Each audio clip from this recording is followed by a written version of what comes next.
Hi everyone, Mr. Shins here. Tonight, it's the Wishing Book. Thank you everybody for joining me tonight. Foxling Bubble, hello. Cretus, hello. I'm so excited for these two games. I gotta get my questions ready for the Q&A portion. Cretus, I appreciate that. Solo JRPG, thank you so much for being first. And thank you, wow, for taking out the garbage. I didn't even ask you to do that. You did that without being asked. I'm blown away. Your initiative and responsibility, they really show how thoughtful and mature you're becoming. Man, keep up the amazing work. I'm a good boy. Good boy, Solo. Good boy. Oh, Kratos, you were so close. Always JMB, hello. Thank you for being here. All right, so tonight is a very special stream. It's our last week of Spooktober. So we're doing more visual novels, and this is a very special Spooktober VN Jam entry, the Wishing Book, made within a month for the Spooktober Visual Novel Jam, and the awards were on Sunday. So we now know who the winners are and the honorable mentions and all that. So yeah, hey, it's Splat. Hello, folks. Glad to finally have some time to come check out the stream. Welcome, it's Splat. Appreciate you being here. I have not played this game, but it was recommended to me. And after this game, we're going to talk with the developers who are waiting in the wings, and find out more about their processes. What their challenges were, what they would do differently next time, if anything. So I'm looking forward to that. I hope you'll hang out with me and meet them. And if the developers are here in chat, let me know if you're a developer, because I don't always know screen names. But we also want to thank developers from other games that we have covered this year being here, like Okritis, who is the developer of Houndwife. Okritis, thank you for being here. Shin the Legend, here. Shin the Legend, hello. Thank you for being here. All right, so Houndwife, made for Spooktober VN Jam 2025. Let's get started.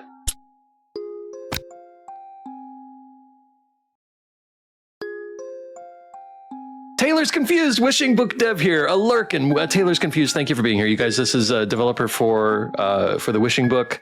Taylor, I am really excited to talk to you after this. Thank you for announcing your presence. Shin the Legend, thank you for shouting out TaylorsConfused. Wishing Book Hype! Yes, indeed. Before I can agree to this job, I'm sorry. I know I've said it so many times, but I need to say it again. It's illegal for commoners to use magic. It's punishable by death. If you go through with this and the kingdom's soldiers find out, you will die. Do you understand? I do. If it means I can cure Emma, I'll do it. No cost too great. I know you're worried about her. If they get you, your daughter's going to be in so much pain. It'll change her, Mr. Heath. I understand, but this is the only option left. I've tried everything else.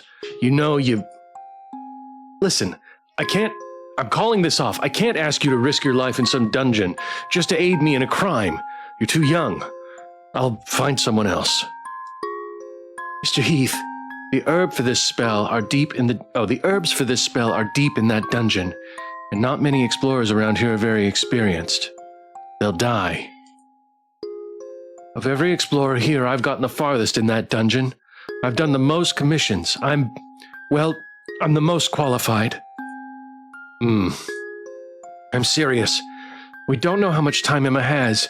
You can't risk wasting time on a novice, much less sending them to their death. Okay. But don't die. If you die down there, I won't be able to live with myself. Thank you, Mr. Heath. I'll head home now and start making preparations to leave tomorrow morning. Yeah. Hey, before you go. Yes? Well, listen. I know what you're thinking. It's written all over your face. Let me make this clear. If something happens to me, any grief she may feel is not on you. Got it? Beatrice? Are you all right? Yes. Yes, I'm just fine, Mr. Heath. Thank you for your business. A year later. Home sweet home. Finally. Your weaponsmithing work for the day has concluded. You've just a silver of downtime before you need to head back out to find more dungeon commissions. You scoff at yourself. For someone who can't stand dungeons, you sure visit them a lot. As you see it, dungeon venturing is about the worst sort of work anyone can do. But anyone can do it. There's no barrier to entry. The pay is a little better than most jobs, too. Clients will pay just a touch above average if it means they can nab anyone foolish enough to brave a dungeon. And you are one of those fools. Well, you know your way around a sword at least. You can take care of yourself. You actually know how to slay monsters. Plenty of novices approach this line of work with their heads held high, take a risky job, encounter their first monster, and, well, they learn the hard way. Your dungeon venturing days have been pretty bad, sure. But if working in dungeons means being able to provide for your little brother, why, you'd go into 1,000 dungeons. Yeah. Tristan. Now there's a pleasant thought. You look like a wreck. Oh, I love the character design. Wow. Bags under your eyes, messy hair that's just too long. The classic Beatrice look. Oh, Creatus says the UI is so pretty. Oh, it really is. Look at, I've got like a, is that a pen nib for a pointer? The style is great. You don't want to be seen like this by anyone, much less Tristan, but he doesn't really seem to notice. You just hope it stays that way. Tristan should be home by now, actually.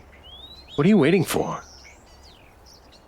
You step up to the door, make an unfocused, brief attempt at cleaning up your image, place your hand on the doorknob, and you smile. Tristan, I'm home! Hey, B. Tristan sits at the dinner table, sketching away in his notepad. He stops mid-stroke and turns to face you, holding the sketchbook close to his chest.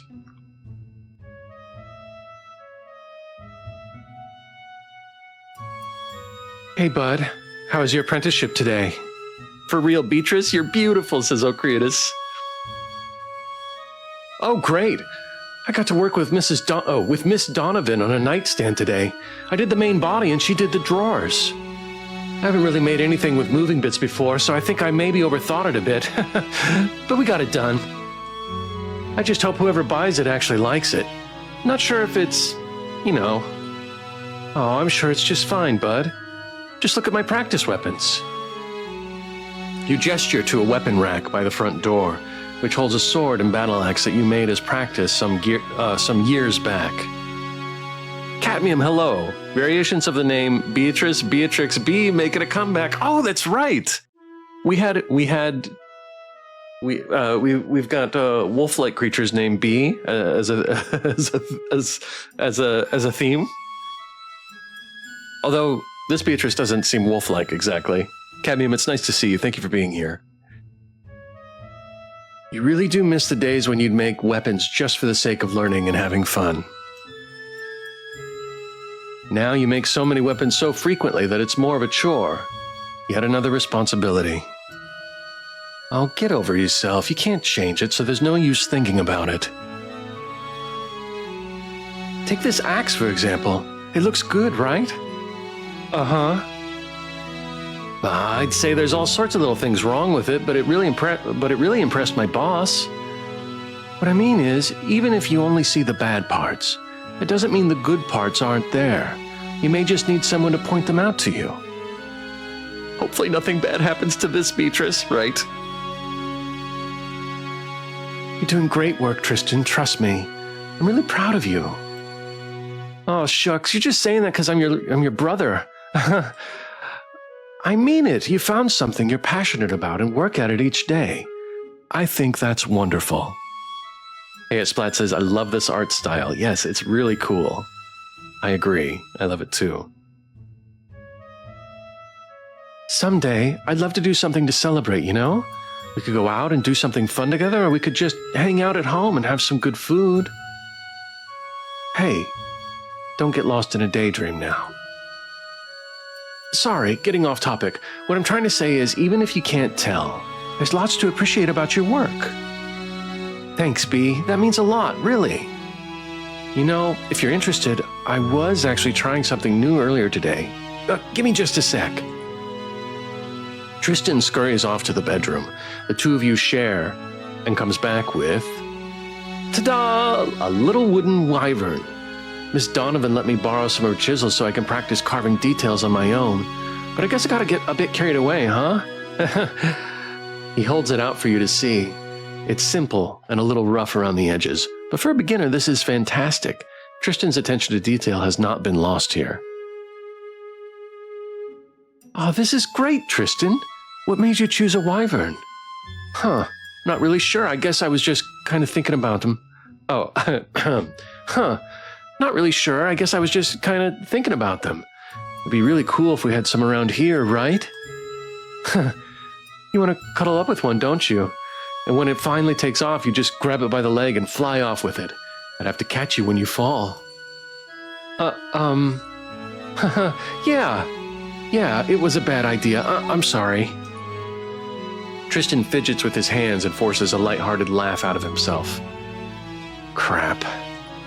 He shares something he's passionate about and you laugh at his expense? Wow. You've been his sister for 16 years and you still can't get it right, huh? Come on, don't be a bully. Turn it around, make it right. Sorry, bud. I was just trying to be funny. It's not a bad idea, really. There are wyvern ranches in some of the neighboring kingdoms, right? Maybe we can plan a trip someday. Sure, that sounds fun. Tristan's actions betray his smile.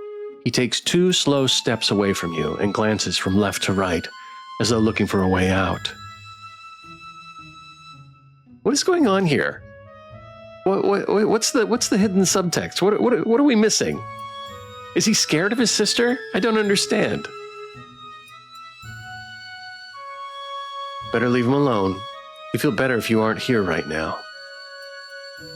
Hey, I've got to get going soon. I was just stopping by. Do you need anything?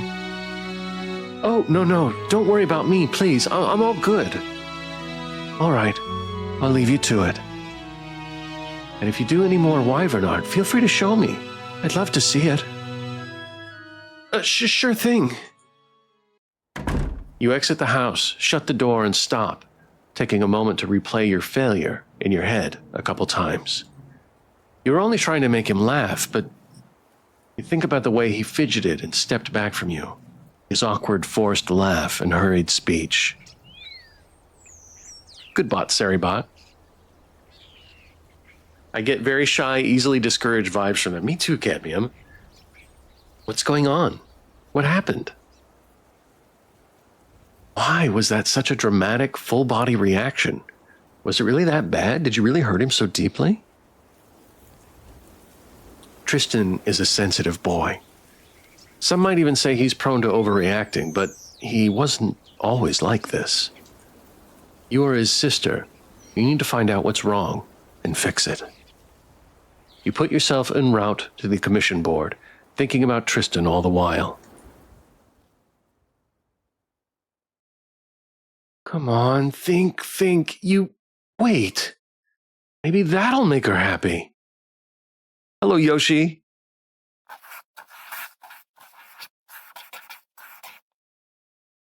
The next day, you put your hands on your hips and squint your eyes at a massive bed big enough for 2 people. You really should get around to selling this. It's been a staple of your house's storage room for a long time, but of course, no one uses it. You and Tristan have your own beds. You don't even know when or why you bought this. And Tristan does worry. It's going to be a pain to haul this out of here, but you really got to stop procrastinating on it. Surely someone in town will pay nicely for a bed like this. Yoshi, the thermostat is off. No thermostat tonight. There's no thermostat tonight, I'm sorry. It'll be back on... Wait. It might be back on Monday. We'll see. We'll have to talk about that later. Oh no, Yoshi's throwing a tantrum. Surely someone in town will pay nicely for a bed like this. Queen V, hello, nice to see you. Thank you for being here. You get distracted too easily. You came here for a reason. You bend down and pull a container full of cookies of all types out from under the bed. In a rare stroke of luck, the local bakery was having one of those too-good-to-be-true sales on these. But true it was. And they look good, too. You're almost tempted to try one yourself. But of course, these are for Tristan. You gift these to him as a way of celebrating all his hard work and progress. And maybe it'll make him feel a little better, too. Show you actually care. Shin the Legend, thank you for shutting out Queen V Games. A sort of anxiety washes over you as you march the cookies on over to the living room. Hey, B. Oh, what's that? A little gift from me to you, bud. You make a little show of opening the container to reveal the cookies within. Tristan's eyes widen before he turns to you with a smile. Whoa, thanks, B.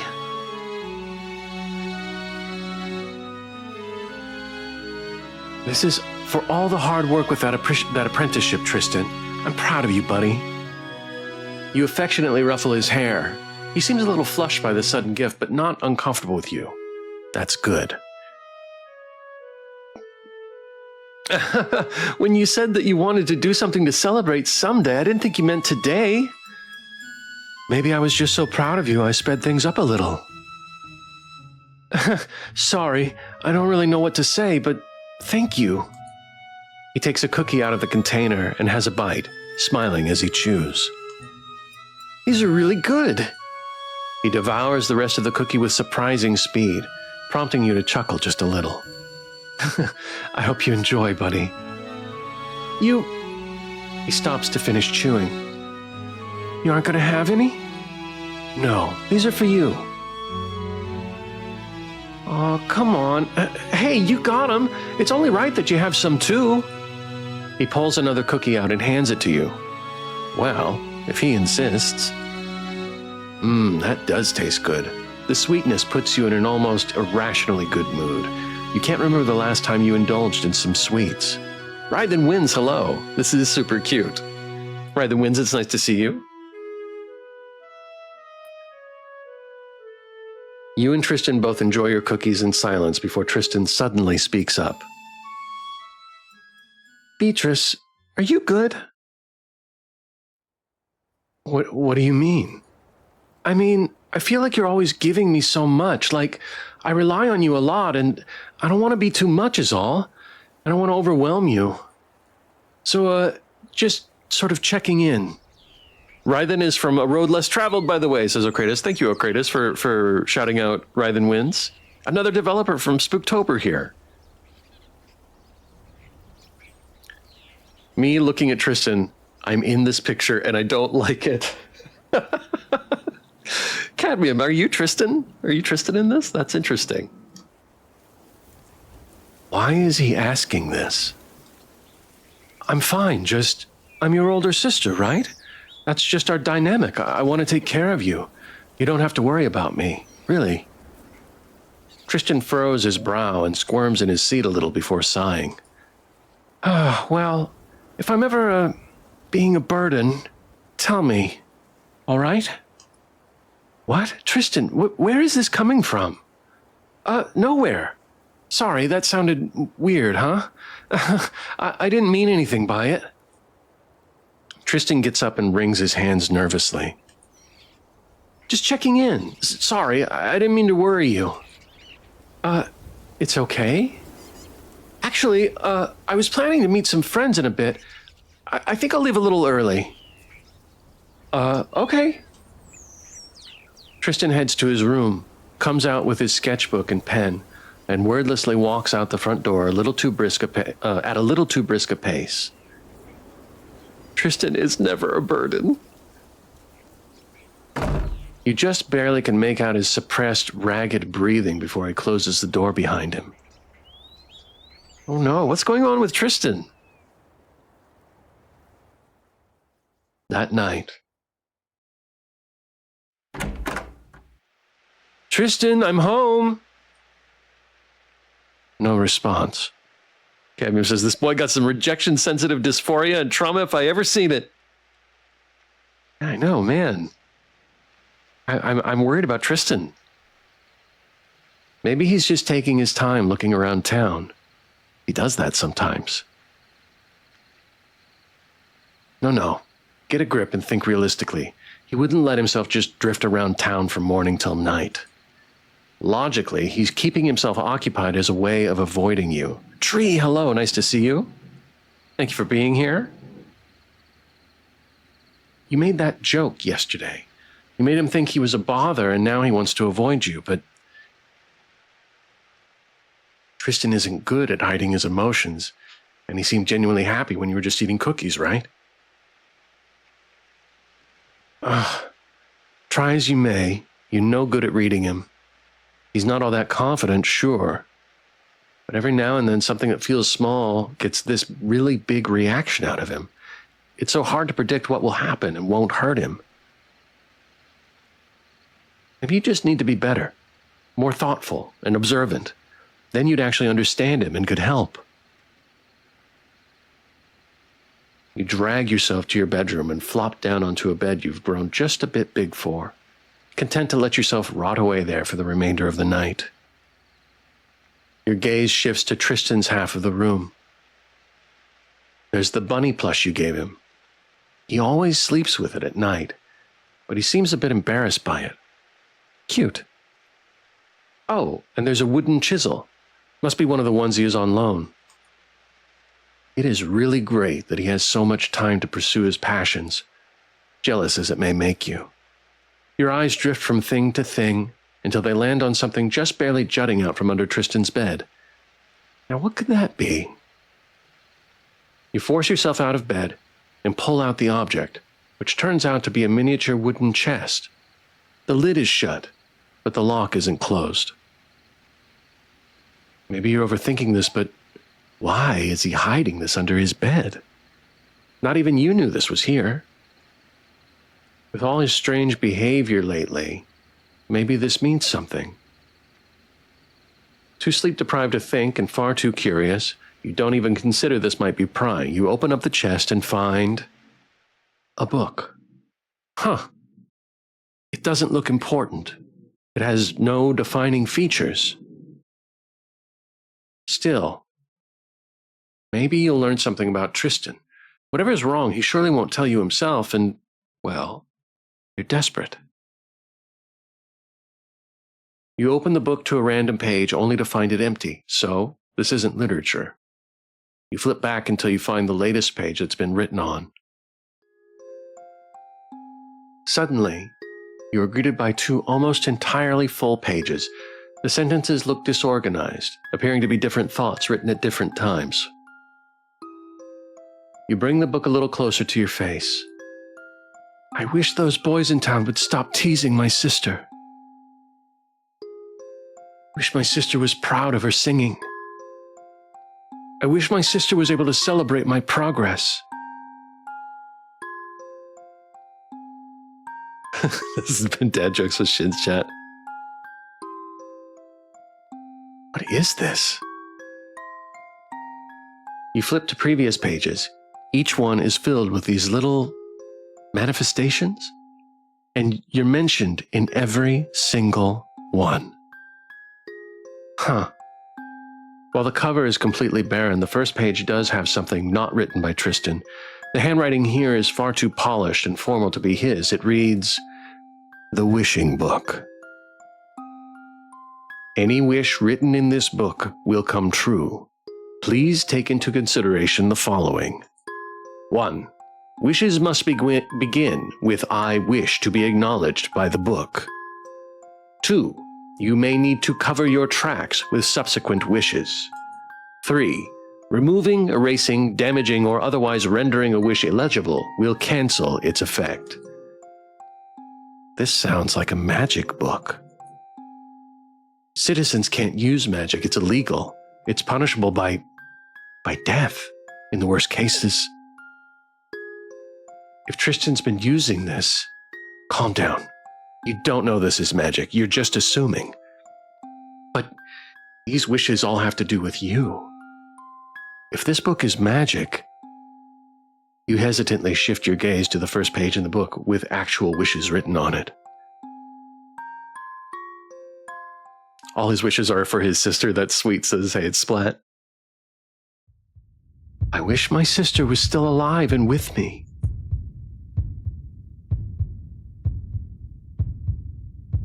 Wait, what? Did we get wished back from the dead and we don't know it?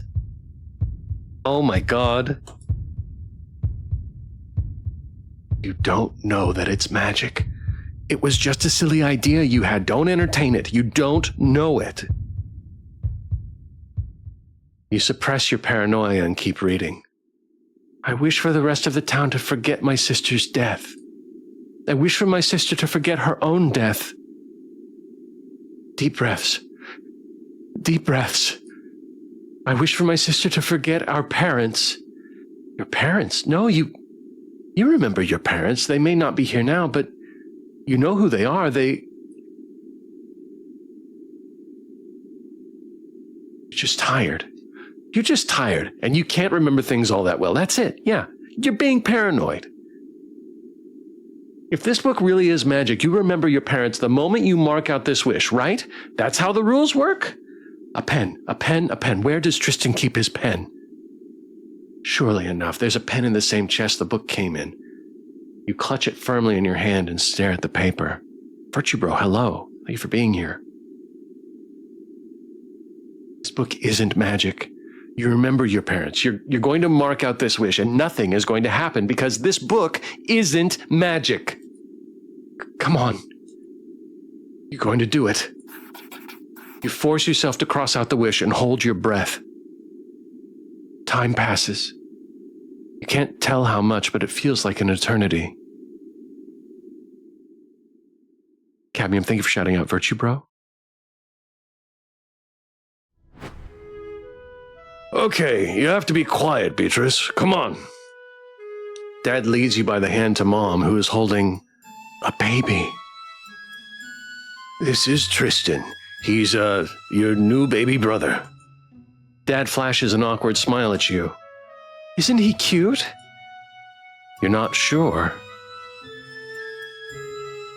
You lean against Dad and hold his arm. So we're going to be taking care of him and, yeah. Okay. You faintly feel something tug at the hem of your sleeve. Hey, E? Hey, B? What? I had a nightmare and, can I sleep with you tonight? You sigh. Can't you sleep with Mom and Dad? They said they're doing stuff and I can't come in. Another late night working? All right, come here. Tristan climbs into the bed and snuggles up next to you. Thanks. Night.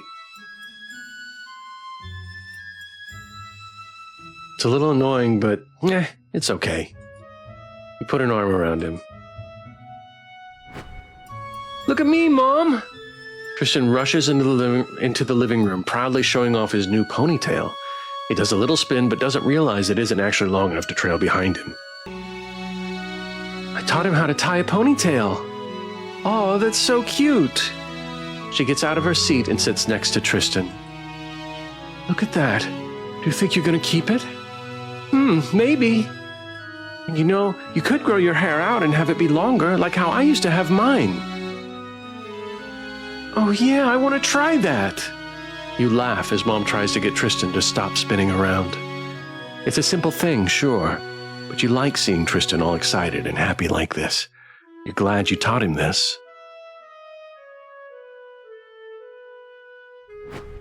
I'm home.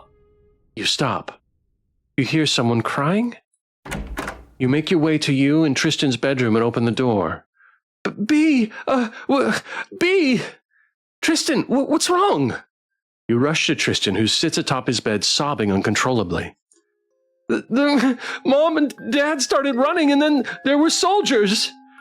said Mom and Dad did magic and they just chased them and some stayed and they were looking all over the house for some magic book, but they left real quick and B, they said they're gonna come back, search the house again. I don't want... Tristan flings himself onto you and cries over your shoulder, unable to say more. Mom and Dad did magic? You lay on your bed and clutch the sheets with all your might in a futile attempt at relieving you of the pain you feel. It's been 2 weeks since the soldiers chased your parents away. 2 full weeks of this. Your parents are gone. Tristan is in shambles. Suddenly you have to manage the house all by yourself. It's too much. You can't do this. You spoke with the soldiers and demanded an explanation. They said your parents made a powerful, illegal magical artifact, then fled to this kingdom with the artifact to lay low. They fled here, then had you. They've been keeping this a secret from you for all 16 years of your life. Time and time again, you return to questioning you and Tristan's relationship with your parents. You never truly knew them. After all, the parents you knew wouldn't have known how to make artifacts, certainly not artifacts that powerful. But even if they never told you what they can do, or even who they were, even if all that was fake, their love for you was real, right? Someone who loves you wouldn't hurt you like this. Hey, I'm gonna go outside and get some fresh air. I might be a while. Tristan opens the bedroom door suddenly, snapping you out of your spiral. He's been crying again. You can tell. You smile. All right, take your time. He nods solemnly and heads off. The moment he shuts the door behind him, your frown returns. He's in so much pain. You have to be the sister he needs right now. You have to protect him. After all, you're the only family he has now.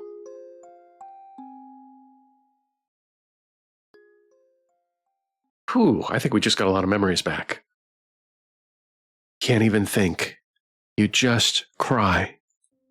You cry and cry and cry until you can regain just enough of your composure to start to process what's happened. Rattles these characters around like they're an effing penny jar. Oh, man. Oh, God. This is a lot. There's a lot going on here. You remember everything. All the meals you shared, all the conversations you had, all the time you spent together. And all the pain they caused you. You feel like you're about to throw up. Your head hurts, your stomach hurts, your chest hurts. You hold yourself as if it's going to keep you from shaking, as if it's going to somehow keep you grounded. And it's not just this wish that hurts. Every wish in this book has twisted your life in some way, and you've only read a couple of them. Who knows how much of your life has been changed? Who knows how much of you is a lie? Even the fact you're alive is a lie. And to think that every single thing in this book is primed to be taken away from you the moment something so much as smudges that ink.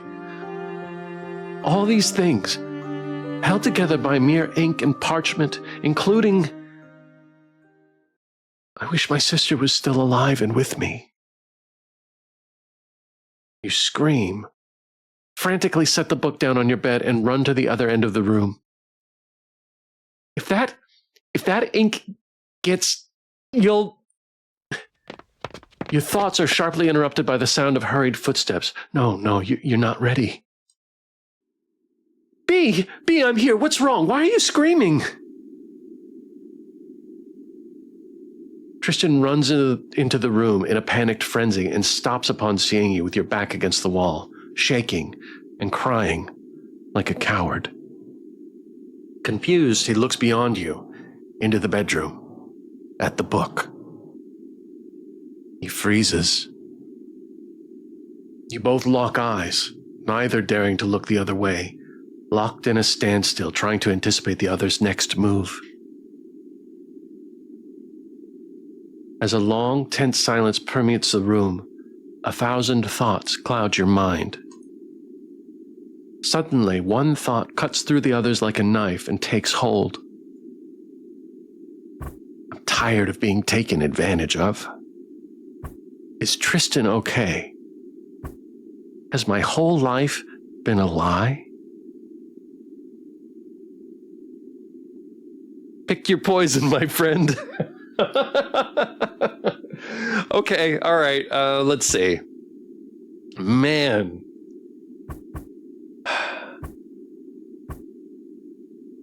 Tristan's the one that can really answer this. Totally not ominous at all. No, right? Thank you. Let's thank the author for their for their input. Has my whole life been a lie? This is the one I'm leaning towards. I'm going to go ahead and do it. Always, I'm glad you've got popcorn. That's good. You only saw a couple of pages of that book, and you only briefly glanced at the wishes on those pages. You don't even know half of what's in that book. You know nothing of the ways in which your world has been twisted and warped. Thank you, Taylor, for the jaw-dropping build-up. Yes, indeed. Okritas, well said. Thank you for it was a great build-up. You can't trust anything. From your memories to the ground you stand on, you can't even trust Tristan. No, you can't. He's the one thing in this world that's holding you together. You can't lose him too.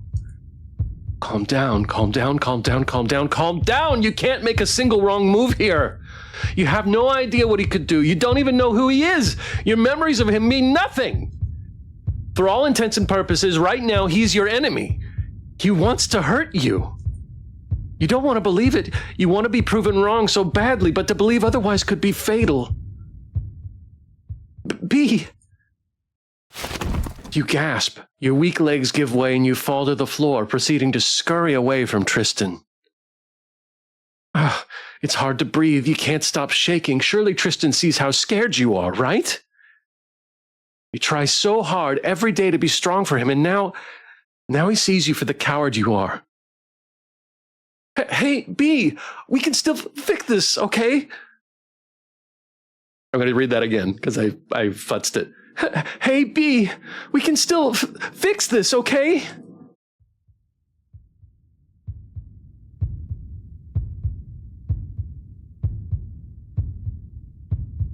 Fix this? What does that mean? We can still fix this, okay? Thank you, Cadmium. Oh, what we ficking? Oh, hello, fool. I can't explain. It's just too much. There's too much happening here. Nice to see you, sir. Fix this? What does that even mean? The book. The book. He's going to use the book. You frantically glance left to right, making sure Tristan doesn't leave your peripheral vision. Your eyes land on a series of wooden chisels, the chisels Miss Donovan lent him. Without thinking, you pick up the closest one to you and hold it up at Tristan. It's sharp. B! Stop! Stop calling me that! So, hearing that nickname, you think about how much you care for Tristan, how much you love him, and how you might just lose all of that right here, right now. Just the thought of it is so cruel it hurts. You're already in so much pain, you can't take any more. You try your best to steady the chisel in your shaking hands. Tris, stop. This is a stranger. This is not Tristan. Not until you can confirm it. You slowly get up, using the boy's bed as a support. Hey, I'm in control right now. Don't move, don't speak, don't do anything I don't tell you to. The boy stays perfectly still, with the notable exception of his eyes, which dart between you and the chisel pointed at him. A long silence passes. Do you think I won't do it? If you even move an inch, I'll hurt you. You're bluffing. Your foolish sentimentality forbids you from hurting him. If he charged at you right now, you'd drop the chisel, cower in fear, and suffer as much as he wants you to. Fortunately, he seems to believe your threat. You hope the fear in his eyes isn't feigned. You really should leave. You should seize this opportunity and run away before he finds some way to get the upper hand, but you have to know. To tell me who you are. He hesitates. He truly believes you'll hurt him if he speaks out of turn. That's the sort of fear you want from him, but it doesn't feel good. Tristan, it's me, your brother? Prove it! Don't say it if you can't prove it! What? The way his soft little voice breaks hits you where it hurts. You can't keep this act up much longer. I don't know what's real anymore. I don't know anything. That includes you, Bud. I want to believe so badly, but... Sloppy move calling him Bud. That just a force of habit. It doesn't mean a thing. He is your enemy. I want you to prove you're completely real. No wishes changing my memory of you. No wish... Oh, you didn't change yourself with the book, did you? Tell me, right now. If Tristan changed himself, it'd be far more cruel than you can handle. You don't want a fake brother. You love the real Tristan. No. You can't say you love the real Tristan. You aren't even sure if you know the real Tristan. Tristan is not the enemy. He's just a baby. I don't know. I don't know what's going on. Who knows what Tristan has done? Tristan might be an evil wizard. We have no idea. Could be anything. Why? Why hasn't he answered you yet? I asked you a question. Did you change yourself with that book? Answer me! Tristan's eyes suddenly widen as though he was in deep thought and has finally come to a realization. I will not stand for the Tristan slander. Would you like me to... What? I could use the wishing book to make myself whoever you want me to be. You wouldn't have to worry about me hurting you or burdening you. I wouldn't be a problem for you anymore. Wouldn't that be better than having this? He gestures to himself, tears still gushing from his face. He's scaring you. Tristan, what's going on? Have you tried turning off and turning back on again?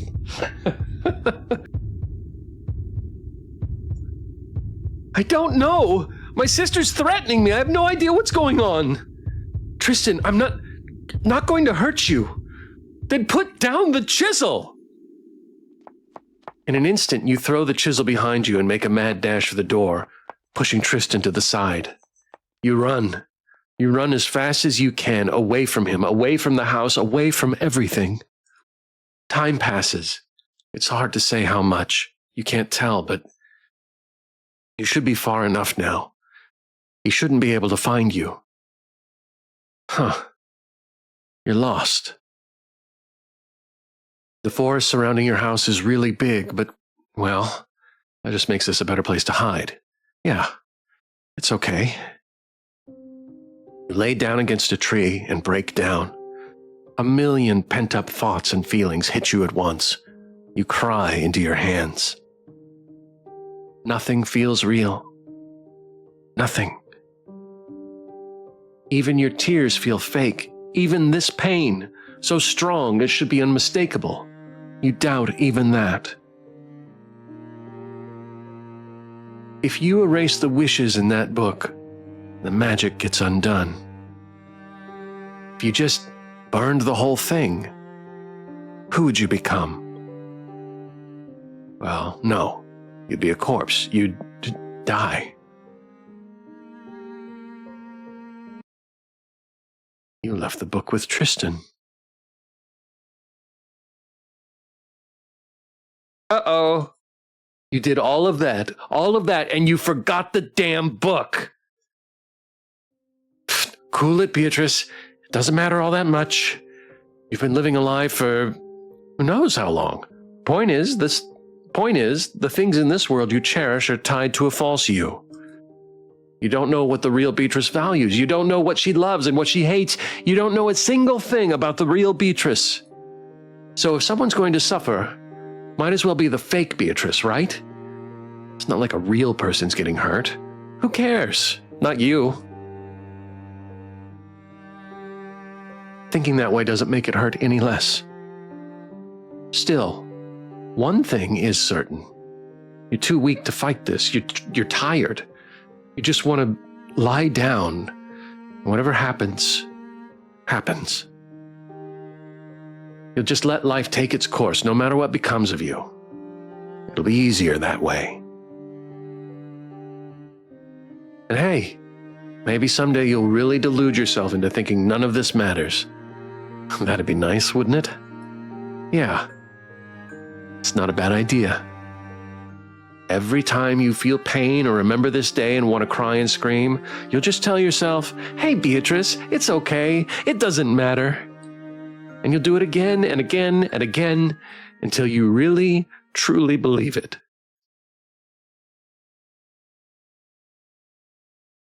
Three days later. As you lay in bed waiting desperately for the day to end, you hear a knock on your door. Hey, Tristan, can I come in? Yeah? Your sister slowly opens the door to the bedroom. The two of you share. She greets you with her signature warm smile. Did we just switch perspectives? Splat says, ah, yes, the stages of grief. You had to do it. You had to make her forget. Always says, yup. You tried to restrain yourself. You really did, but this is what's wrong with you. This is exactly what's wrong with you. You can't go a single second without someone there to hold your hand. Being alone kills you. You do anything for a shoulder to cry on, even hurt people. You'd break them. You'd make them fear for their lives, and when they try to run from you, you'd drag them right back to you like... Tristan? Hey, Tristan? Oh, sorry, what?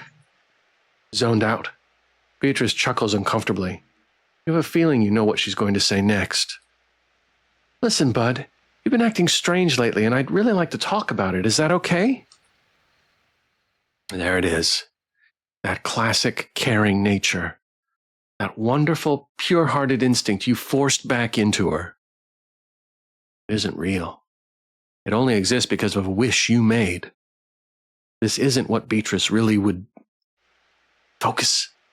Focus, don't spiral. She's right there. I know I've asked this a lot, but I'm serious, Tristan. You can tell me anything. Anything? There's a little impulsive part of you that is just dying to know what would happen if you just... Beatrice, would you ever hurt me? Beatrice's eyes widen. She gets up onto your bed and sits down slowly, like she's cautiously approaching a hurt animal. I had a dream where I did something really bad and you wanted to hurt me. Tristan, oh, buddy. She holds you in her arms tightly. Part of you wants to stay here forever, and a part of you wishes she'd just let go. I would never do something like that, Tristan. No, it was that thing I did. It was terrible. You don't get it. Can you tell me what you did? Beatrice takes your silence as a no. It's okay. Doesn't matter. You couldn't do anything so awful that I would want. You wouldn't do that, Tristan. How do you know I wouldn't? Just look at the way you're shaking, bud. Whatever this thing is, the thought of it horrifies you. You wouldn't even dream of actually doing it. It's just not the sort of person you are. She doesn't know the sort of person you are. She doesn't know how disgusting you really are. Thanks, Beatrice. I feel better. Of course, I'm here for you, bud. She stops, takes a look at you, and only now seems to fully process that you're lying in bed. Go to sleep now? It's not that early. I'm tired. Okay. Good night, bud. She affectionately ruffles your hair and leaves the room, turning to smile at you as she closes the door. Callus, thank you for the hydrate. Excuse me, everybody, while I take a drink. Callus, thank you for being here. I hope you are well. She affectionately ruffles your hair and leaves the room, turning to smile at you as she closes the door. That smile is the reason you do all this. That's right. The wish for Beatrice to just forget everything and come back to you was selfish, but she's happy, right? She's smiling again. That's what matters. Whatever's going on with you, that's not what's important. Tomorrow you're going to wake up and forget all of this. You're going to discard all this pain and focus entirely on supporting Beatrice. Locking away all your pain like that may hurt. You may be worse off for it. Shut up. No pain you'll ever feel will compare to what Beatrice has been through. Her parents abandoned her. She had to take care of you. She died, and you broke her. You need to keep her happy. After everything you've done to her, you owe her at least that much. So if doing this somehow hurts you, that's perfectly fine. As long as Beatrice is happy. Who cares what becomes of someone like you? Wow. Oh my God. Okay. The Wishing Book, everybody. Whew. A lot of people done been read by this game. My heart, says Okritis. My heart, Okritis. Deep, says always. Oh, okay. Jesus.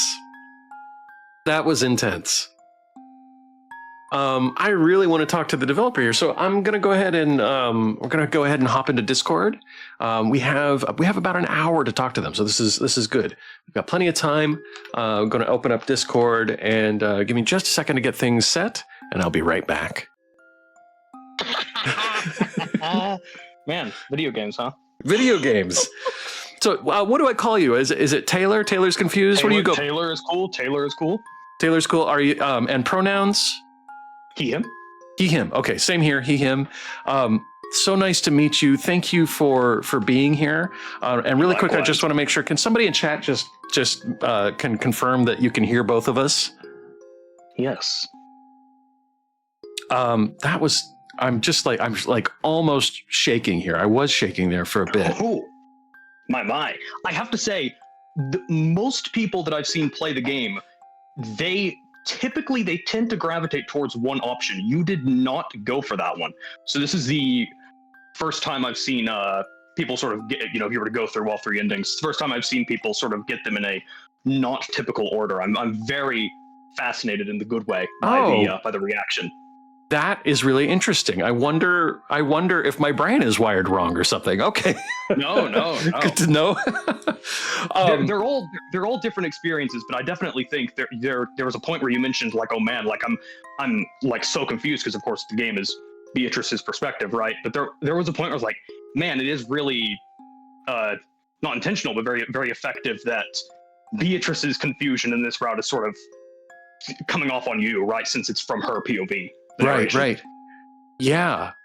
And so I was thinking from her perspective and how I would make a choice from her perspective. Wow. So you are the director, writer, and programmer, correct? That is correct. Okay, and you've also had a character artist, background artist, UI. So this is not a tiny team. It's not a huge team either. But a medium team, a medium-sized team. It was really, really enjoyable. I'm but so glad. can I ask you about how did your team come together? How did you have you done Spooktober before, or is this a first jam, or have you done other jams? Like, how did you come to enter Spooktober, and how did this come about? Yeah. So can I? It was a strange question. Can I swear? Yeah. Oh, yeah. No, not a strange question. You're not the only one. Yeah, you can swear. Yeah, we're not. Yeah. Well, you did just play that. So, but covering my bases. So yeah, no, I do believe the first time I did this jam was 2023, I want to say, and I did a because I come from a acting background. Oh, very nice. So I did a game called This Magical Girl is a Bitch, where I play a character named Strength. Wait a minute. This magical girl is a bitch? Is that what it was? Yes. I played it. Oh my God, I played that one. Oh Okay. my goodness. Okay, I played one of your games before. That's so cool. Gosh. I did a voice for that. I do believe that was the first time I did this jam. The next year, I did a game called Undergrowth, which was directed by Kylie, who was actually our sound designer. And then I kind of done that, and I'd done some other, I think 2 other jams are sort of around then. And this time I was kind of thinking sort of impromptu. I was like, man, I've kind of been having an itch. I really want to write something. This could be that opportunity. Dev Talk's got a very active community, so I sort of started brainstorming. The team, so the team ended up being people I'd reached out to directly. Haiku I knew, and I knew I wanted them on immediately. Kylie, of course, mentioned I'd worked with them. They took on audio engineering. The only 2 people I think I did not know coming into this were Vesper Lark, who is our background artist, and Prince Rosalium, who did the wonderful music. And they were recommended to me by Jett Barker, our UI artist, and they were wonderful. And all 3 of us really want to work together again. Oh, that's awesome. So we may see more collaborations from this team specifically then, sounds like. It is a distinct possibility. Very cool. Wow. Very cool. I just have to read a couple things in chat here. Cadmium says, "You poor motherfucker wearing those hats. Sincerely, a game dev student and valid to cover bases, but also think it's funny that you asked if you could cuss after I just said the word motherfucker in chat." Yeah. Man, it's so solid. Like, it was so concise and impactful. You can, if you said, "Yeah, this is the first time I've ever done anything," I would have been like, "Oh my God!" But it looks like there's some experience here in play, and that's really cool. Can you talk a little bit about this narrative? Like, where did this story come from? How did you start? Yeah, it's a very strange evolution. I originally thought this was going to be a funny game, and I started, and I'm trying to remember, because this was before I really started committing things to paper. I don't have documents, but to my recollection, I think the initial idea was like, oh, it's this kind of a Nightmare Before Christmas, Soul Eater sort of inspired world aesthetically, and you're playing as this kind of cartoony mad scientist kid who's making this Frankenstein monster, and then somewhere in that process I thought, what if he sort of had a book that could maybe get him the ingredients he needs if he writes it down or something like that. Somebody pointed out Death Note, which actually was an inspiration. I guess this is more of the Life Note, but and then that became, oh well, if he can write things, then what if maybe he's written someone back to life, and maybe that's the twist. And that sort of just kept kind of getting chiseled in until it kind of took this went from a little bit more cartoony to, it's fantasy setting. It's still toony aesthetically, but sort of narratively, it's a little bit more grounded, a little bit more sentimental. It's a very strange progression. I do recall there was a point where I told our audio engineer, man, the more I write this, the more wicked it gets. The ramp up in intensity and the reveal in the middle of the book and the consequences for being, really, I mean, I think everybody really felt it here. It was like everybody was grabbing their heads.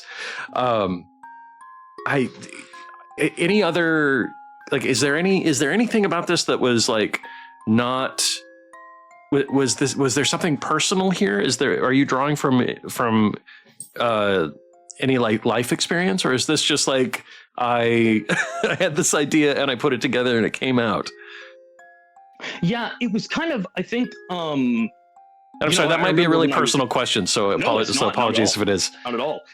When I was writing it originally, the sort of kind of like tagline, I literally had like a Google Doc and like literally written at the top was like themes to explore, sort of ideas, and one of them was sort of like and this comes into play more in the other endings, but like emotional vulnerability, sort of being open, and what can happen if you aren't, which is of course one of the endings you got. So that, I mean, I just think that's sort of something. There was a, oh gosh, that's sort of something that came about just because this is something I think about, something I value a lot in my relationships, and a lot of the narratives that I enjoy, have these sort of very like social themes about how we communicate with each other. So that was kind of the thinking behind it. Wow. Well, I was like trying to read and tearing up, and it was very effective. Yeah, well done. Super strong build up and super strong narrative. Wow. Can you talk a little bit about like some of the challenges that you had for this? See, like Cadmium said it well. You have you're wearing all these different hats. Was that a challenge, or did you have other things that were difficult or that you had to overcome to get this thing done? Yeah, I think a lot of it sort of came from the confidence point. I think, I mean, of course, I've sort of been, even in jam context, sort of observed a lot of teams, right? And I've kind of learned, this is the sort of production that I think production style that I think works really well, and this is the sort of production style that maybe works, but maybe I don't personally enjoy it as much, so on and so forth. So I kind of went in sort of knowing how I want to approach this, but directing for the first time, and also it was the first time I've written an original narrative with no one else's work to like kind of use as a base, right? Totally different. So a lot of that came down to, frankly, having the wonderful support group of the other team members. Jett in particular was really instrumental in like offering advice on like how to keep scope in check, how to make sure we weren't biting off more than we can chew, and making sure we could get the most out of the 1 month, right? And Jett again that's Jett Barker, the UI artist. Yes, the UI artist. Yes, nice to have somebody like that, absolutely that can see those things coming. Yes, and I think it was that, and then I think it was sort of also the confidence, especially with the writing and directing. But I think we were communicative in such a way that I think we kind of. I think we were communicative in such a way that I can kind of look back now in hindsight and be like, oh yeah, I had no reason to be nervous. We all were sort of open to just talk and be honest. It was going to get done, That's awesome. Wow, you guys sound like you had a really good relationship and working relationship. That's I am fantastic. Very fortunate. I have to read this question. Creatus asks, does Taylor have a wishing book? Do I have a wishing book?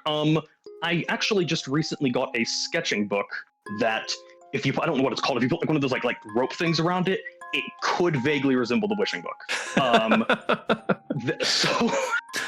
So yes. I'm only now making this connection. Yes. That's awesome. Is there a favorite thing about the game's design, or something you're most proud of? Probably the characters, to be honest. I mean, of course, I'm an actor, so how do I word it? I feel like the characters ended up coming first, and then sort of the horror is, if this makes any sense at all, the horror is kind of a byproduct of them. It's not like there's an external scary force or scary monster. The horror sort of comes from the actions they take, right? However well-intentioned they are. So I think I am most proud of the characters, and especially proud that they actually resonate with people.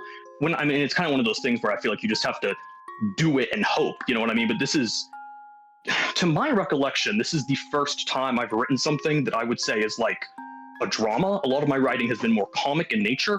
So I was really concerned the writing was going to come off as trying to get a reaction and missing the mark, as opposed to actually being something sincere that has something to say. fortunately, the impression seems to have been that it was meaningful, right? But I think, yeah, I would say I'm most proud of that. I'm very glad that landed in the way we were hoping. Yeah, I think it. Just a point of clarification from Akritis. It was in reference to me saying, "Is this too personal?" if anything was inspired from real life, it wasn't just a straight up. Does Taylor have a wishing book? Is this based on Taylor's wishing book? All the other dev members were wished into existence about a month before the jam started. No, I love it. Getting team members is very hard. Okay. Well, I think that. Like going back to what you're saying, like, yeah, like that for me, the whole emotional situation was dredging up some personal stuff of mine. So yeah, it really resonated. I'm not going to go into what that personal stuff is, but like it really resonated for me. So I am sure that other people felt the same way here in chat. Oh, Alcreta says it really did land so well on the drama and horror, and no monsters to make that happen. No monsters. So you mentioned that I went down a slightly different route than what you've seen some other players do.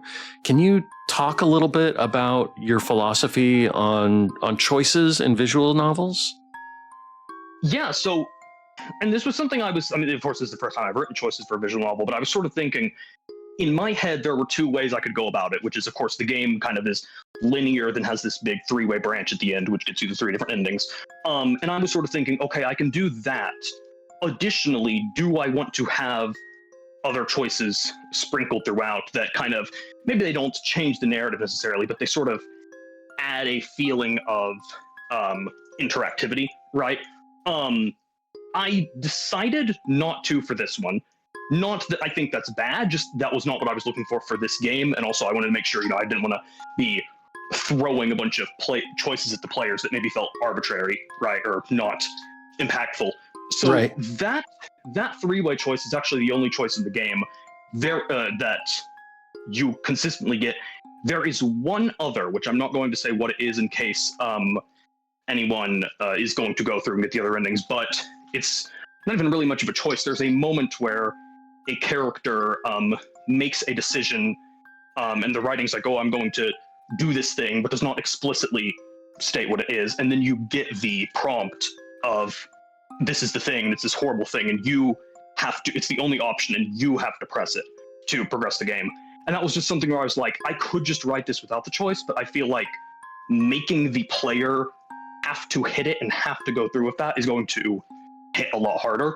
So that is the only other choice in the game, which is kind of there more for, I guess you could say, aesthetic, almost more than function. Okrita says, "Good move." Yeah, it sounds like it sounds like having to push that button might. Obviously, I haven't seen what the choice is, but it sounds like that it will like impart some extra impact to the player. That's the idea.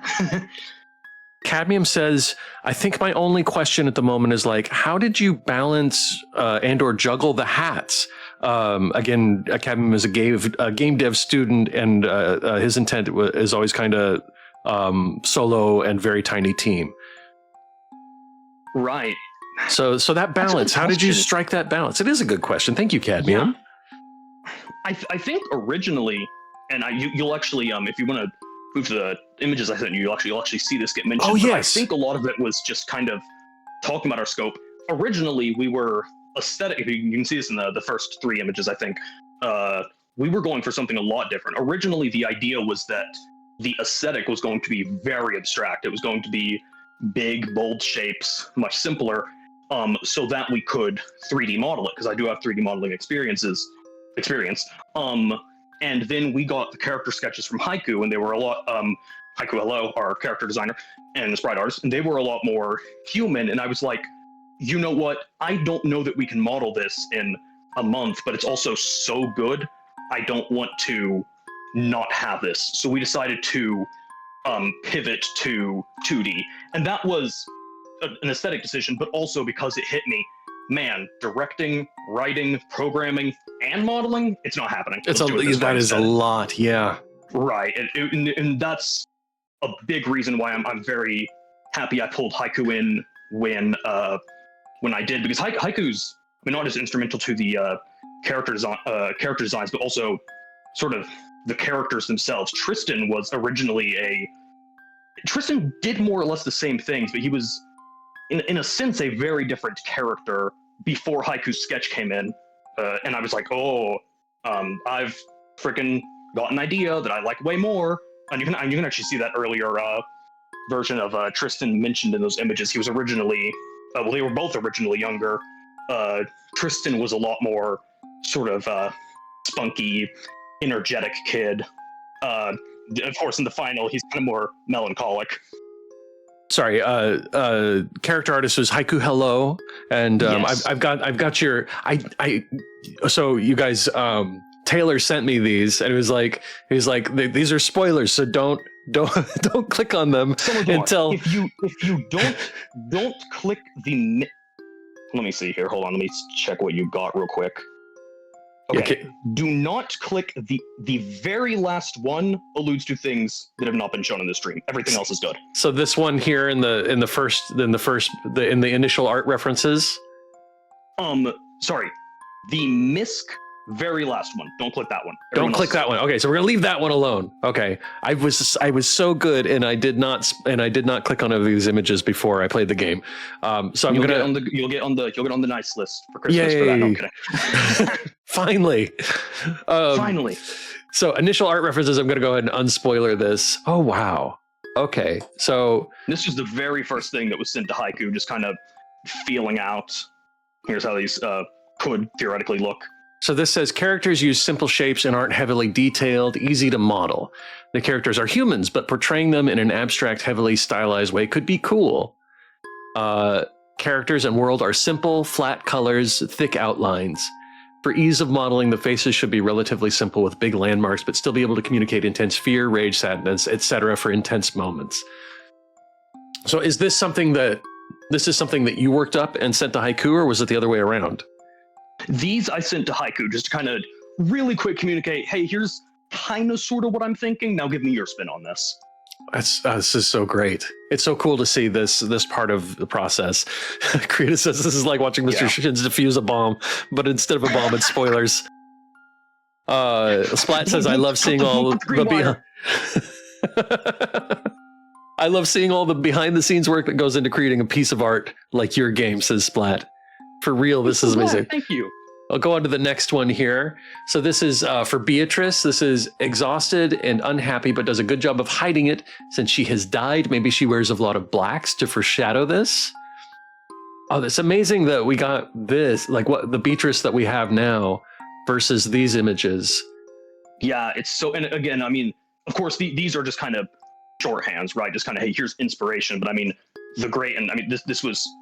this was true of everyone on the team, right? But I was like, my philosophy was kind of like, I'm going to get you started, but you need to have room to do your own thing. Because I know whatever I'm thinking in my head, you're going to make it even better, right? So I don't want to be like, sort of like a helicopter parent, helicopter developer, right? Right. That proved true on every front. The character designs did not come out how I thought they would in the best way possible. No, and the designs were man, I've got to say, it's hard to come up with like character designs that are like unique and striking, the way these are. Like they really, like Beatrice really pops. So yeah, her hair, yeah, man. Just cool. I love it. So this says above is how Beatrice wishes she looked, and Krita said, who's the character? Agnes Tachyon. And Cowboy Bebop, or is this Trigun? This is Trigun. It might be fun to have her be quite tall. It says here, hair is messy. Could play with lots of stray hairs. Maybe it's too long. If it isn't too much detail, bags under eyes would also work. For scope reasons, we will only ever see her in her weaponsmithing gear. How cool! Oh, Cadmium was like, no, it was me that said Bebop. Yeah, Trigun. That's it. Yeah, Trigun. This is a really great. It's a really great like. So good. And this is for Tristan. Creative, youthful, free, and energetic. Tries not to think about what burdens him too much. We have the Wembley Fraggle. We have... You would be surprised how much Fraggle Rock came up during the development of this game. And it certainly has something to do with the fact that I am very autistic for Fraggle Rock, but the Oh, I love the it. main menu theme, one of the reference songs was from Fraggle Rock. This became outdated. We've moved away from this, but yeah, Wembley was a reference for Tristan. You would be surprised. Cadmium says, not the ding dong rumpus. Chihiro, everybody's shouting out these characters. Mango Cookie, Chilchuck. I love the range in these character references, says Creatus. Yes, indeed. So you have a bright-eyed, optimistic, possible shirt idea. I love just for clothing. Maybe he has overalls, baggy pants. How cool.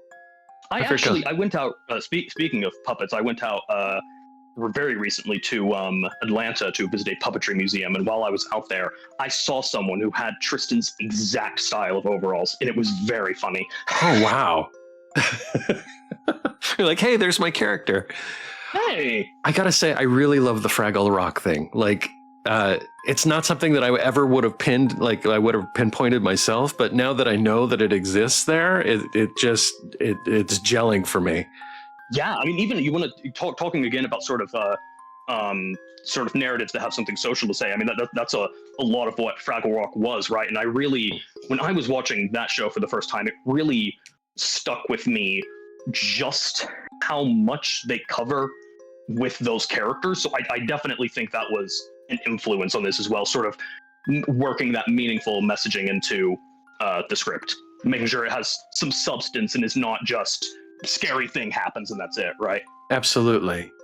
And kudos to you again. I think you really succeeded there. Thank you. It means the world. I'm very happy. Yeah, me too. Yeah, it was an experience. So I just want to make sure that I don't spoiler myself. Okay, we're still in. If we go this way. Okay, that's the end of that one. So what's this? Okay, we got those. More Beatrice concepts. Oh, wow. This is very striking. Yeah, these are ordered roughly in the order they were drawn. I think it's the exact order. One or two may be out of place, but this is more or less the order these were drawn in. Oh, I love this. This is gorgeous. This is wonderful. Hello, Stephen. Thank you for being here. Yes, we gel. Stephen! They're each separate messages. Get a load of that BB, says Cadmium. Yeah, that's... That's it was awesome. Great too, because I noticed, I mean, of course, Tristan calls Beatrice B. It hit me that as we were developing this, I wrote that word so much, I started calling her B as well. It's like a theme here. We had, Cadmium has a character named B, and we played Spooky Y2K, or Spooky 2K the other day, and there's a character named B in that one. And so... You know what, there's a lot of Novas this jam as well. Novas? I think there's 3. 3 Novas. It just sometimes something in the ether, people start picking up the name. Yeah, I'm pretty sure there's a Nova in. I think it's Tokidoki Tactical Squad. I believe there's a Nova in that one. There's a game called Nova's Ship, which was actually directed by our audio engineer, and then I think. Oh, that's cool. There's another Nova. Was it in Moonlight Wizardry? I think there was another Nova. I don't remember the game though. I'm fairly certain there was a third Nova. What is this? Okay. Wow, what are we looking at here? What are you looking at? I actually can't see. Oh, you can't see it. So I've got this. It looks like Beatrice, but there's kind of like a bird beak skull. Oh yeah. So this was us sort of experimenting with a more abstract look. This was sort of the point where we were like, okay, you know what? We decided seeing their faces was very important. Especially because I mean they've only got 4 sprites each, right? Well, Tristan has 5 technically, but it's a very small adjustment. So we were like, okay, seeing their faces is very important for the emotion. They've got all these big expressions, so that's why we sort of strayed away from the mask look pretty quick. Ah, okay, but this is a thing that might have been. Yeah, it's sort of a Plague Doctor look, isn't it? It is, yeah. So, Kratos just said, "Witch Doctor Beatrice." Yeah. Plague Doctor, says Cadmium. Yes. And then we've got, it looks like a different, like from behind and forward of Beatrice kind of looking off to the side, and then a kind of like... She's got a little like wet cat hair. Oh, yeah. Her hair is a little wet looking, a little damp maybe. Mm. And next we have She's thinking of a cheeseburger? She's thinking of a burger with only lettuce. No meat, no cheese, just lettuce. I don't remember how this happened, but it certainly happened. I love it. And then we have different expressions. Oh, these are lovely. These are great. These are so emotive. Right. We were very, very particular about the expressions. I was like, literally, because me and Haiku for all the art, we worked together in VC just because we found that was the way we worked best. So I literally would turn my camera on and mime out expressions to get a better deal of what I was talking about. Mime out poses, body poses and stuff. We worked very, very hard on those, and I'm very happy with how they came out. Yeah, they're really, really strong. The hard work definitely paid off. We've got one more in this series here, and this is just full Beatrice, black and white.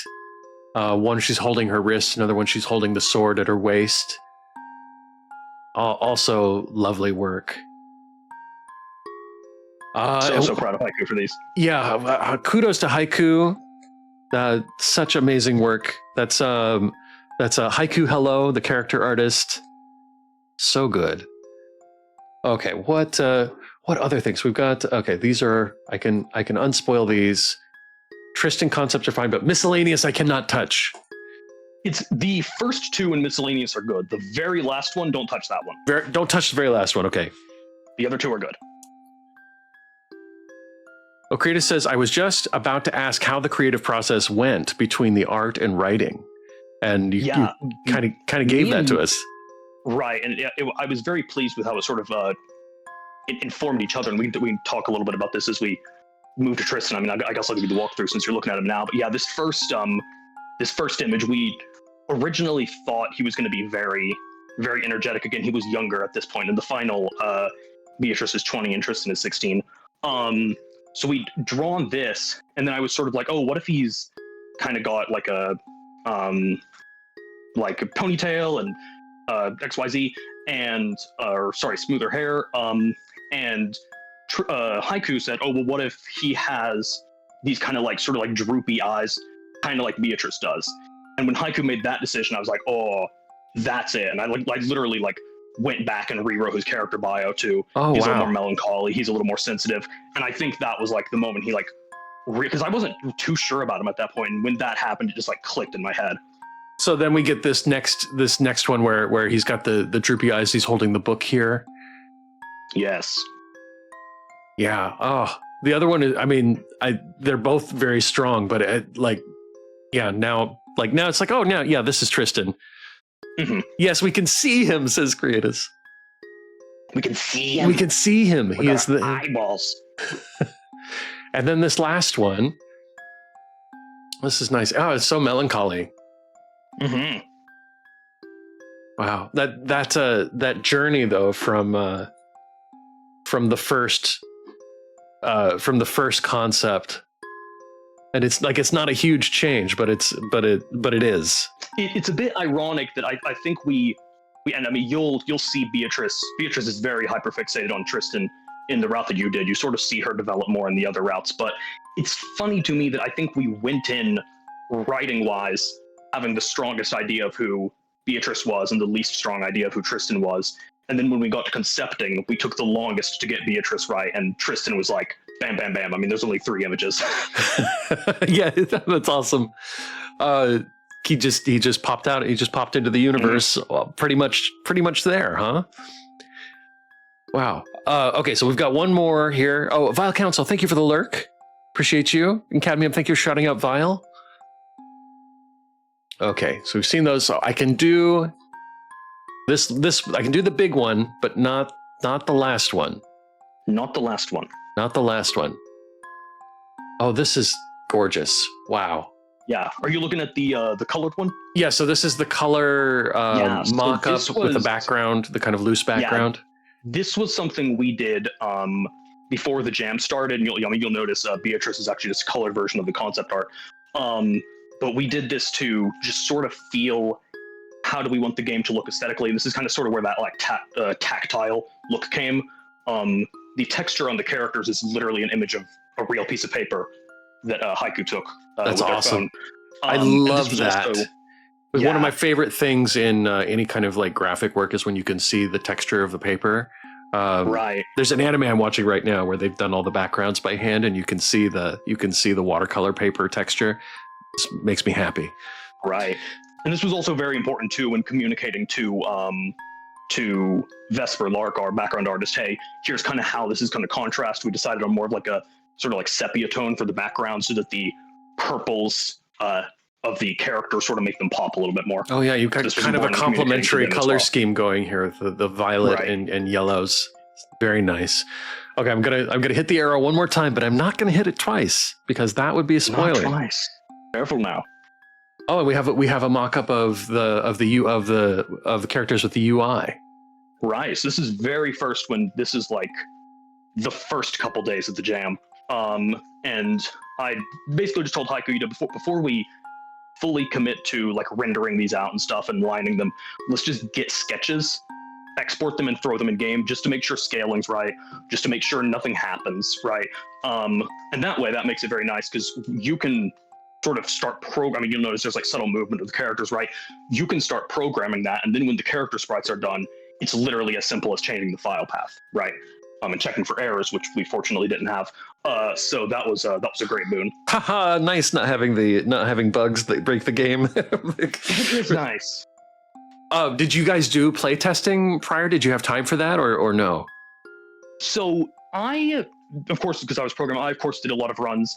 And then my brother Nate, who was one of the two sort of script proofreaders, they did a lot of sort of running through and making sure, hey, sound good, things of that sort. I think I am 99% certain. I think HaikuHello tested as well. I could have gotten more beta, and I think in hindsight, maybe I would have gotten more beta testers. I think that's sort of one of those things where it's like, I didn't think of it then and it was fine, but if I were to do it again, maybe I would go back and pre-plan that bit a little bit more. I think it's always like the last thing. It's like, okay, everybody stop and play the game and let us know, like report any bugs. So hard to do in a jam. Fortunately, it's the scope is such that it's very easy to like sort of run through, right? But it's very easy to kind of get lost in the sauce of like creating all these assets, and then oh wait, I've got to make sure they like work in game, and they need to not like. My favorite bug was pressing a text button and a Tristan rockets off into the sky, which I have footage of somewhere. That was a highlight. That's awesome. Cadmium just said, Beatrice, my tall queen. No bugs. We were, and I mean, I'll send this. I think you saw this because I think you liked it on Blue Sky, but we got this wonderful art by HaikuHello drawn. You can really see their height comparison. There's no like official height, but it was decided Tristan is pretty darn tall. Beatrice is pretty darn tall. Tristan is a little bit on the shorter side for someone his age, so they do look a bit funny standing next to each other. Cadmium says, I need that footage. Please. Hello, please, I beg. Okay. Mission to control Tristan. You're approaching orbit. Okay. Yes. Wow. Man, thank you so much for sending these images. This is really, really cool. Having like the kind of visual journey is really awesome to see.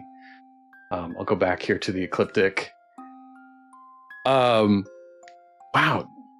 So cool. I guess I only have a couple more questions for you.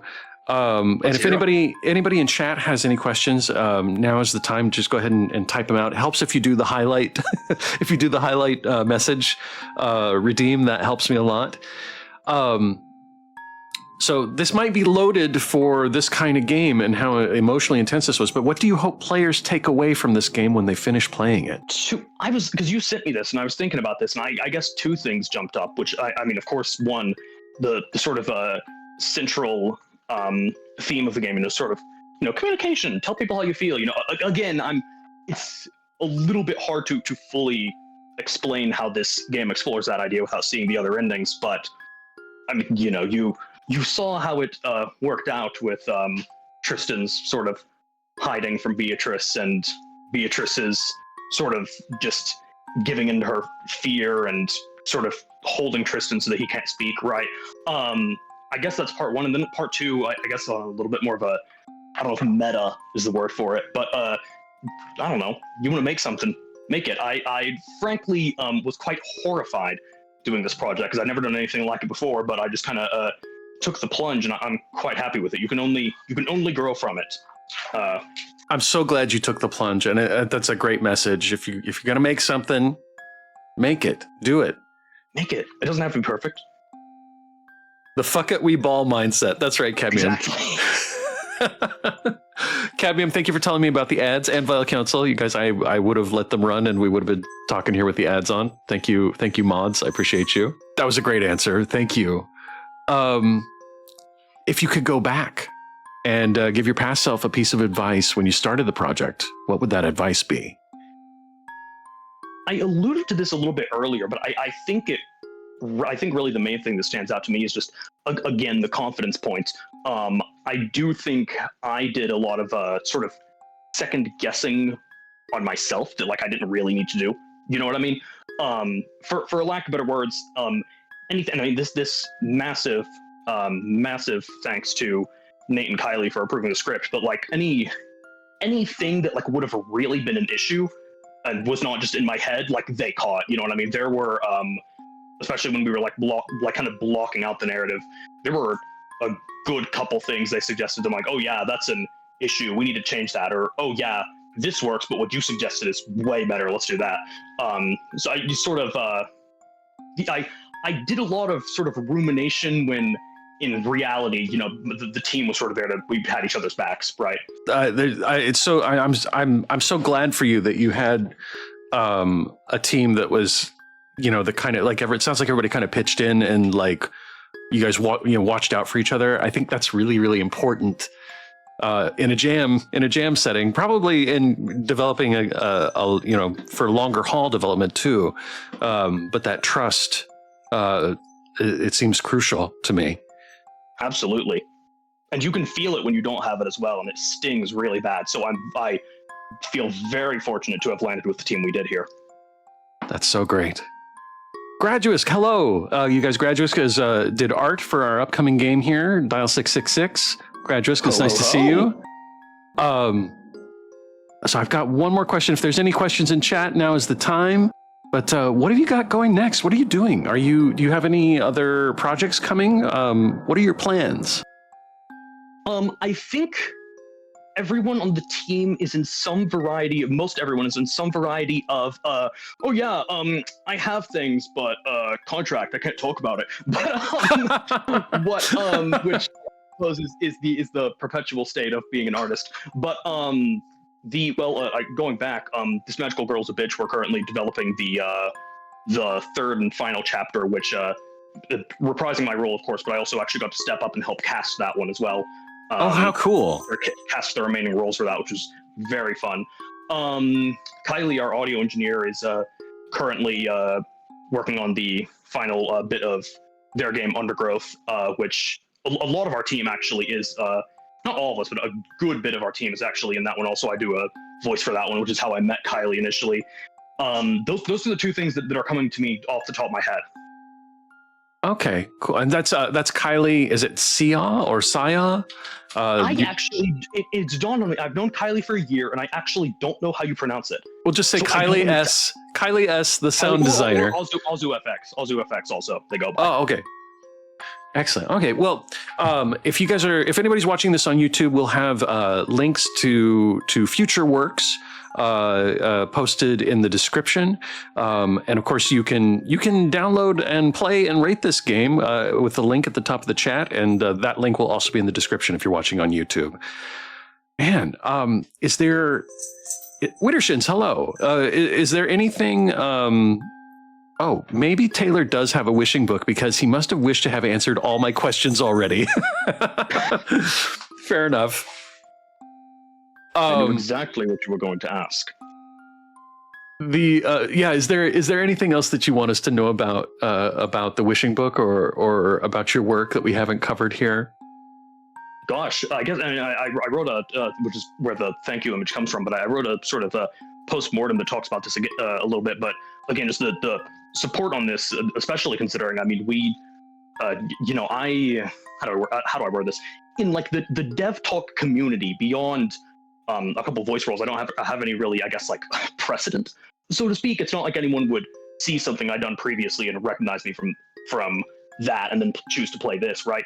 Mhm. That in mind, the support has been really, I'm very pleased, both that it's been getting as many eyes as it has, but that the people who have played it have seemed to genuinely be having a very good time with it. That means more than I really know how to express with words. And I mean, even seeing the reactions in chat, I'm like, yeah, it's working, and it brings me and the rest of the team so much delight to see that. So, I mean, of course, to you for having me and just being able to discuss this, and also the rest of the people watching, and to mistershins for recommending this in the first place and sort of making this happen. I extend my sincerest thank you to you. I appreciate it greatly, and I hope you have fun with the game. Thank you. We appreciate you. I mean, the whole goal of doing this is to, like, I think that this genre doesn't get enough of the right kind of attention, and Right. So I'm so pleased to meet people like yourself who are putting themselves out there and making these experiences. It's such a pleasure to have you take the time, share your work and your process with us. So very, very much appreciated. You guys, this is TaylorsConfused, director and writer and programmer on The Wishing Book. Taylor, thank you so much for being here. Really appreciate it. Thank you so much for having me. I'm going to go ahead and jump out of chat. We're going to start the next game. We have an ad break coming up here in just like 20 seconds. So I'm going to run that ad, and I will see you guys in about 3 minutes. Have a good one. Have a good one. Goodbye. Thank you.